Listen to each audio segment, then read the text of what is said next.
दो प्रकार की लीडरशिप होती है। नंबर एक रियल लीडरशिप होती है, रियल लीडरशिप कैडर से जाती है। और दूसरी लीडरशिप होती है फेमस बेस लीडरशिप।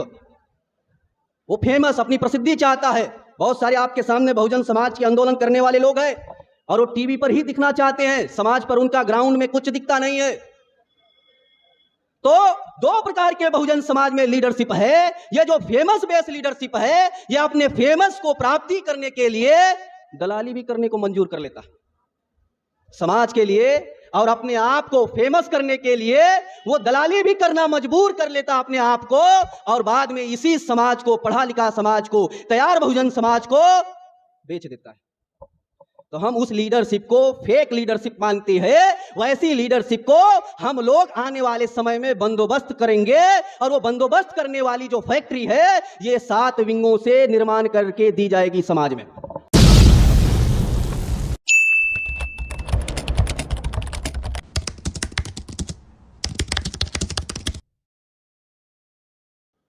सबसे पहले मूल निवासी बहुजन समाज में जन्मे सभी संतों, गुरुओं, महापुरुषों का अभिवादन करते हुए आप सभी नौजवान साथी जो अपना बुद्धि, पैसा, हुनर लगा करके हमारे जो कार्यकर्ता हैं, भारत की राष्ट्रव्यापी नेशनल वाइड तरीके से अगर देखा जाए तो भारत के दृष्टिकोण से बहुजन का एकमात्र ऐसा संगठन है जो कैडर बेस ऑर्गेनाइजेशन है। और कैडर बेस ऑर्गेनाइजेशन की एक खास पहचान होती है, वो हमें हमारे कार्यकर्ताओं को समझने की जरूरत है। जो भी कार्यकर्ता इस कार्यक्रम को सफल करने के लिए यहाँ पर आए हैं, वो विशेष तौर पर इस बात को ध्यान देना चाहिए कि ये जो कैडर होता है, कैडर की मूल पहचान होती है कि इनके अंदर अनुशासन होना चाहिए। अगर आपको बार बार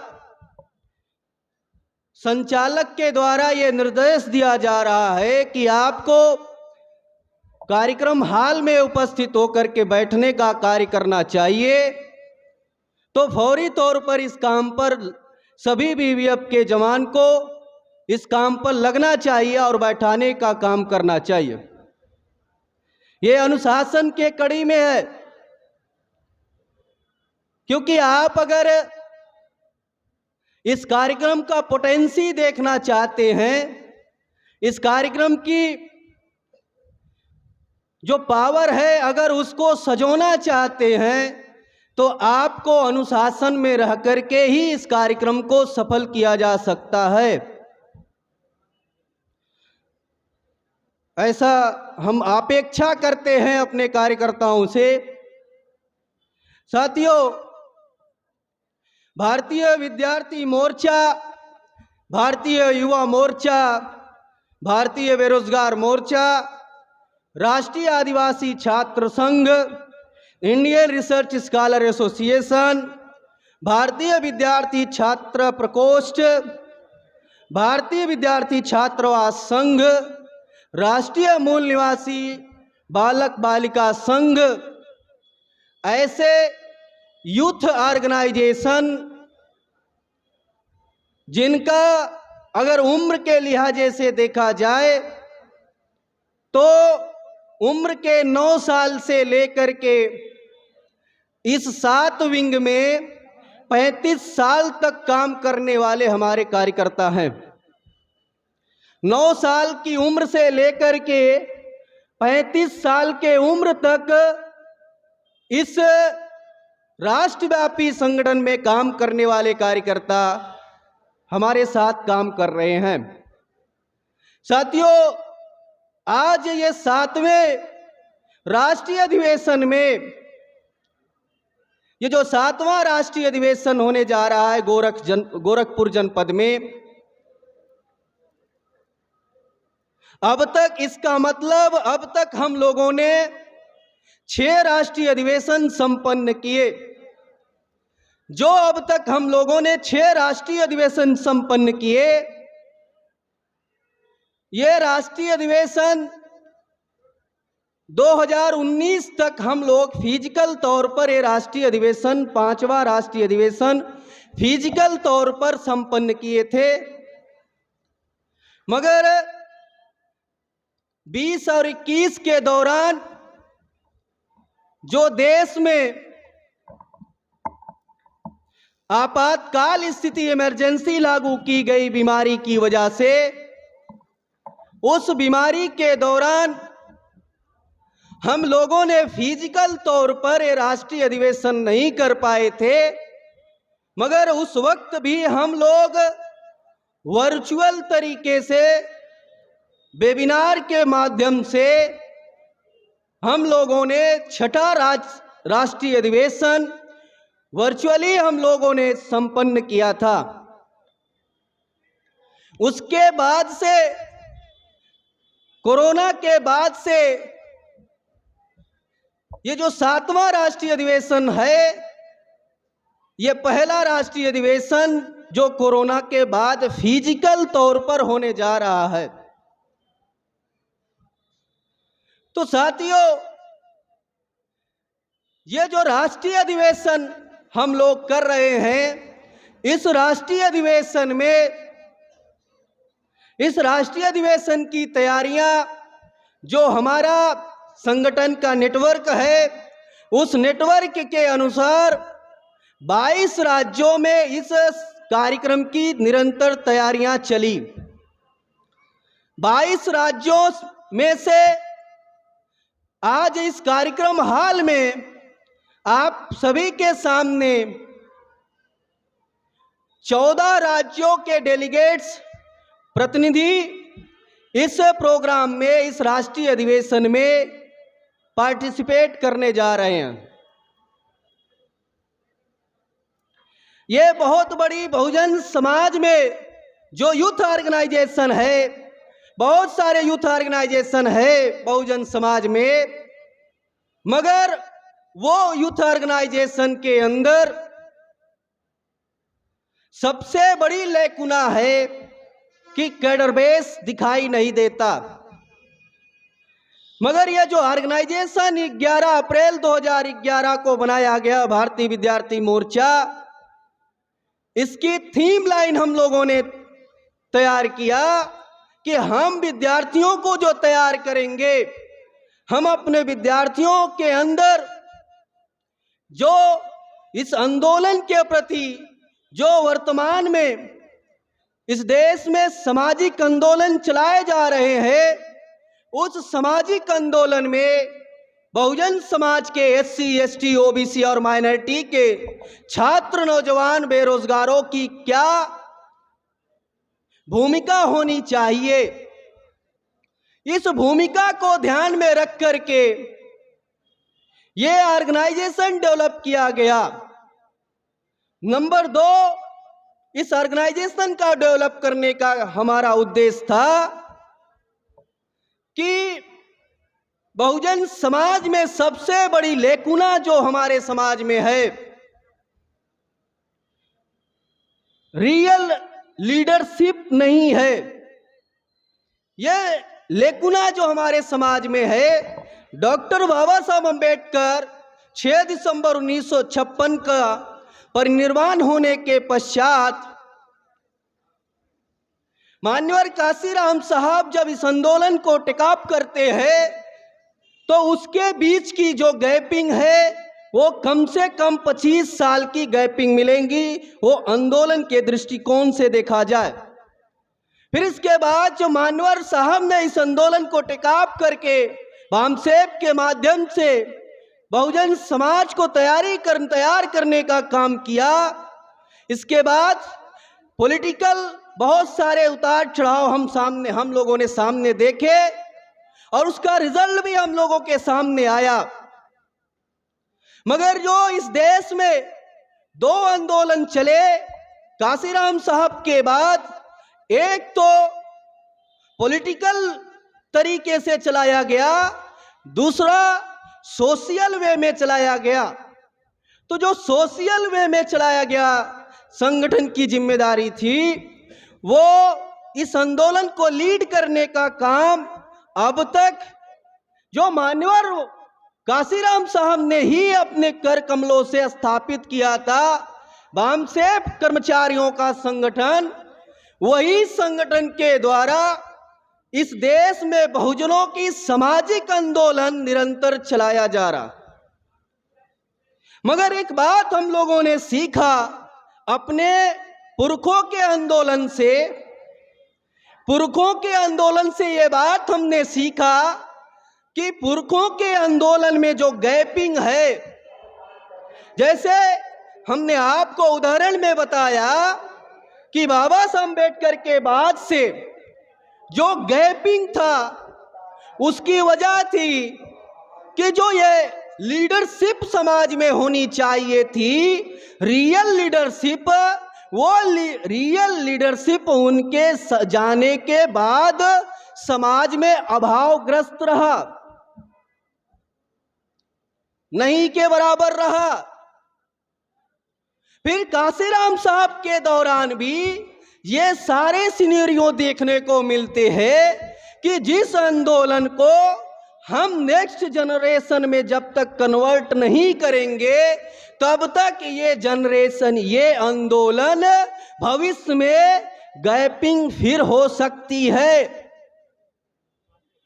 इसलिए बामसेफ जो बहुजन समाज का एक कैडर बेस ऑर्गेनाइजेशन है, उस ऑर्गेनाइजेशन के थ्रू ये बात निर्णय लिया गया कि भविष्य में आते वक्त ये जो आंदोलन है, ये आंदोलन कभी भी भविष्य में रुकना नहीं चाहिए। अगर ये आंदोलन भविष्य में रुकना नहीं चाहिए तो क्या करना होगा? तो ये आंदोलन ना रुके, इसलिए ये भारतीय विद्यार्थी मोर्चा के साथ 7 विंगों का जीवन के हर क्षेत्रों के जो स्टूडेंट के जीवन का क्षेत्र है, जैसे विद्यार्थी पढ़ाई करता है, पढ़ाई करने के बाद वो नौकरी के तलाश में रहता है, तो नौकरी के तलाश में है, इसका मतलब रोजगार विहीन है। अगर रोजगार विहीन है तो उसको बेरोजगारी की वजह से वो आज अपने जीवन को चलाने में असमर्थ है। तो ऐसे जीवन के क्षेत्र के नौजवानों को भी ऑर्गेनाइजेशन बनाया गया, वो राष्ट्रव्यापी ऑर्गेनाइजेशन बनाया गया। आज उसकी शाखाएं 22 राज्यों में है, मौजूद है। बेरोजगारों की है, युवाओं की है, छात्राओं की, जो इस देश में 50% आबादी है। जो तमाम आंदोलन में छात्रा जिस तरीके से उनको अग्रिम भूमिका में होनी चाहिए, उस अग्रिम भूमिका में नहीं हो पाने की वजह से ये आंदोलन महिलाओं में जिस सक्रियता में होना चाहिए नहीं दिखता है। इसलिए हम लोगों ने तय किया यूथ ऑर्गेनाइजेशन में छात्राओं का स्पेशल अलग राष्ट्रव्यापी ऑर्गेनाइजेशन डेवलप किया जाएगा, और वो भी ऑर्गेनाइजेशन चल रहा है। तो साथियों, ये मकसद हमारा ये है कि ये मकसद नहीं है कि हम ऑर्गेनाइजेशन बना करके केवल कार्यक्रम करना हमारा मकसद नहीं है। हम 7 ऑर्गेनाइजेशन जो बनाए, उस ऑर्गेनाइजेशन बनाने के पीछे हमारा ये केवल मकसद नहीं है कि हम ऑर्गेनाइजेशन डेवलप करना चाहते हैं और इस कार्यक्रम को सफल करना चाहते हैं, बल्कि हमारा ये मकसद है कि जो हमारे महापुरुषों ने आंदोलन चलाया, वो आंदोलन रुके नहीं। इसलिए उस आंदोलन को हम नेक्स्ट जनरेशन में कन्वर्ट करना चाहते हैं। इस आंदोलन को हम नेक्स्ट जनरेशन में कन्वर्ट करना चाहते हैं। उदाहरण के तौर पर, अगर मान लो राष्ट्रीय मूल निवासी बालक बालिका संघ नाम का जो हम सबसे छोटा ऑर्गेनाइजेशन उम्र के लिहाजे से बनाया, उनकी उम्र 9 साल है। और 9 साल के बच्चों को अगर हम शुरुआती तौर पर उनके अंदर बहुजन समाज के विचारधारा को प्रवाहित करते हैं और उनके सिलेबस में एक और ऐड करते हैं, अपने महापुरुषों की सिलेबस ऐड करते हैं, तो ये गारंटी के तौर कहा जा सकता है कि 10 साल के बाद वो 9 साल का जो प्रोडक्ट हमारे सामने निकलेगा, वो प्रोडक्ट बहुत ही लड़ाकू प्रोडक्ट होगा, समाज के लिए लड़ने भिड़ने वाला प्रोडक्ट होगा, समाज के लिए अपने जान को न्यौछावर करने वाला प्रोडक्ट होगा, समाज के लिए वो प्रोडक्ट बनेगा जो बाबा साहब अम्बेडकर ने युवाओं पर कल्पना किया था कि मेरे नौजवानों, समाज में जाना, समाज के उद्धार के लिए काम करना। अगर समाज का उद्धार होगा तो उसमें तेरा भी उद्धार हो जाएगा। इस बात को ध्यान में रख करके यह यूथ ऑर्गेनाइजेशन अगर उस 9 साल के स्टूडेंट को तैयार करते हैं तो एक इंसान की जीवन आज वर्तमान समय में सामान्य तौर पर 60 साल होती है, मान लिया, गेस कर लिया, तो 9 साल 60 में से निकाल दिया जाए, 51 ईयर वो समाज के लिए अपने आप को डोनेट कर सकता है। और 51 ईयर्स अगर वो अपने समाज के लिए डोनेट करता है तो सोचो, कल्पना करो, जो ये हमारे समाज में लैक ऑफ लीडरशिप है वर्तमान में, रियल लीडरशिप नहीं है। 2 प्रकार की लीडरशिप होती है। नंबर एक रियल लीडरशिप होती है, रियल लीडरशिप कैडर से जाती है। और दूसरी लीडरशिप होती है फेमस बेस लीडरशिप। वो फेमस, अपनी प्रसिद्धि चाहता है। बहुत सारे आपके सामने बहुजन समाज के आंदोलन करने वाले लोग हैं और वो टीवी पर ही दिखना चाहते हैं, समाज पर उनका ग्राउंड में कुछ दिखता नहीं है।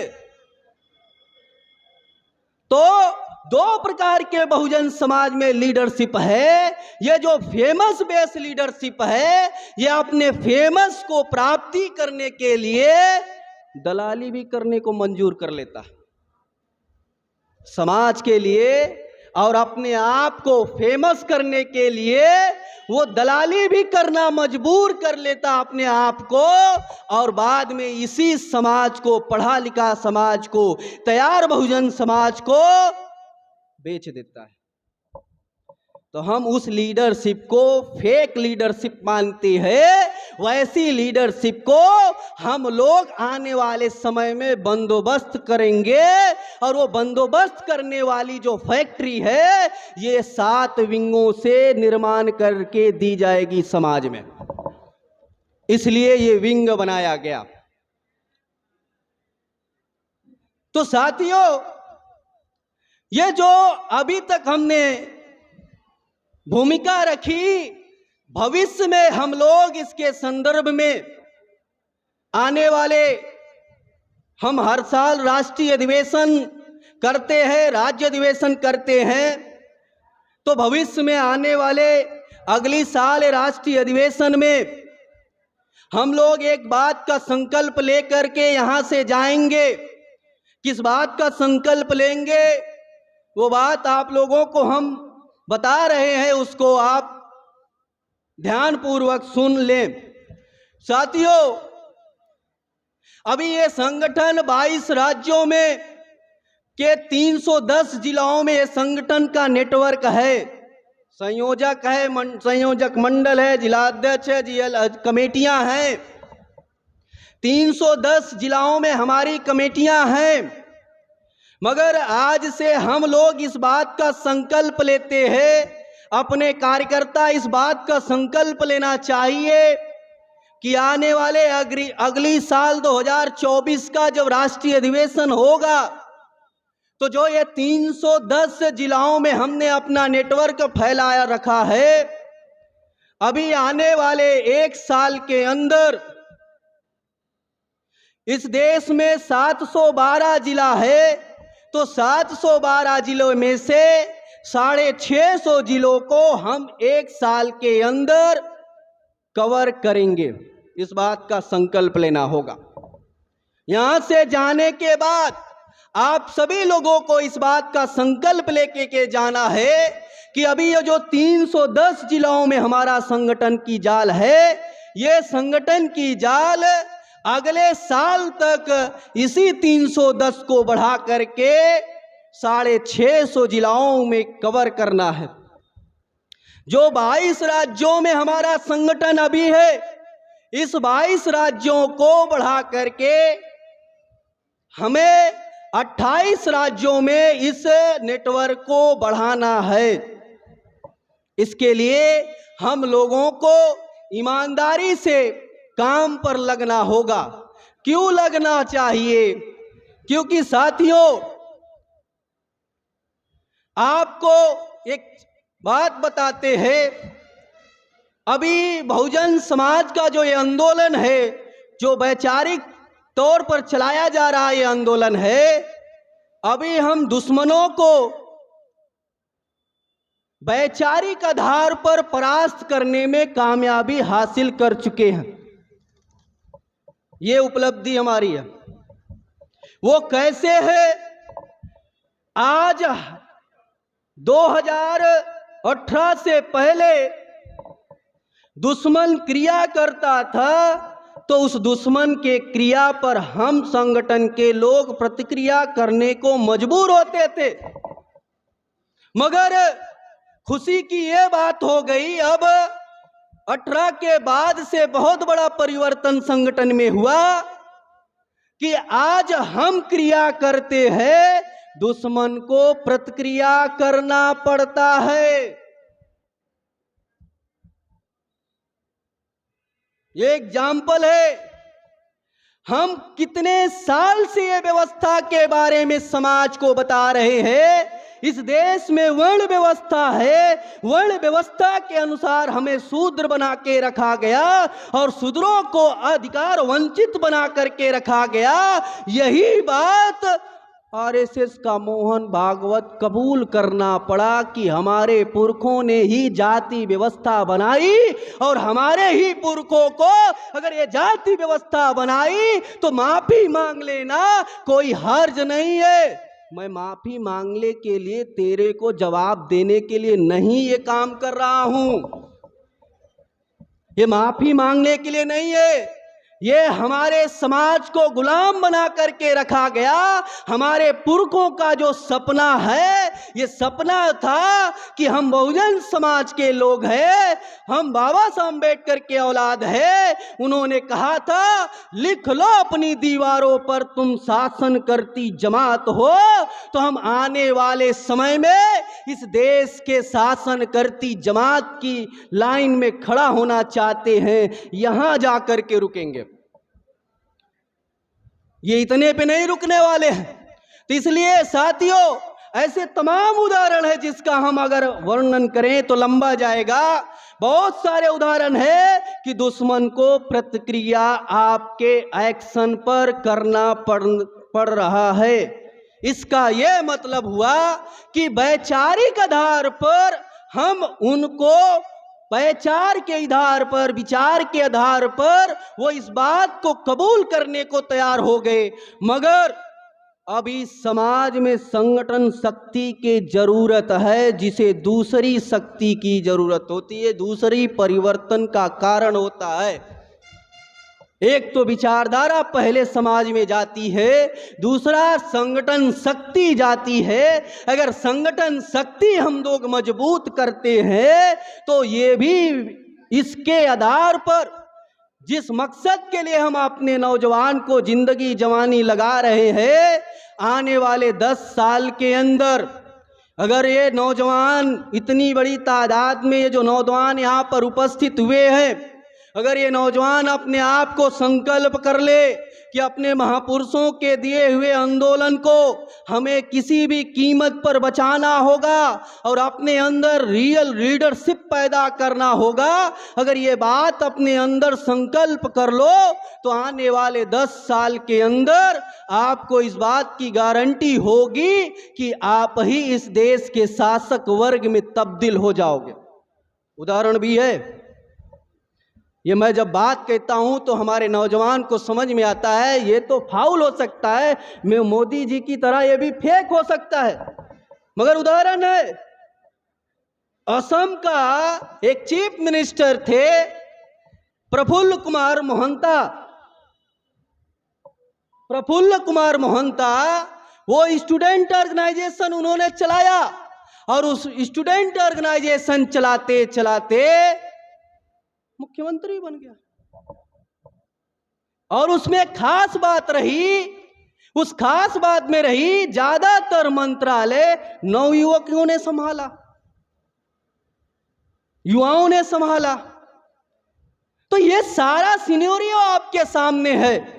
बहुत बड़ा परिवर्तन ये युवा विद्यार्थी कर सकता है अगर अपने आप को इस बात से संकल्पित हो जाए। और हम आपसे अंतिम यही बात कह के जा रहे हैं कि आने वाले अगले 2024 तक इस बात का संकल्प लीजिए कि हम अपने ऑर्गेनाइजेशन को, अपने संगठन को 28 राज्यों में और 650 जिलाओं में किसी भी कीमत में, किसी भी परिस्थिति में इस संगठन की जाल फैलाया जाएगा। ये बात आप संकल्प करके आप यहाँ से जाएंगे और ध्यानपूर्वक यहाँ पर महत्वपूर्ण विषयों पर जो चर्चा की जा रही है उन विषयों को ध्यान से आप लोग सुनेंगे, ऐसा आशा और विश्वास आप सभी लोगों से हम करते हैं। हम आज के इस कार्यक्रम के ये प्रस्तावक के तौर पर अपनी बात यहीं पर विराम करते हैं। धन्यवाद।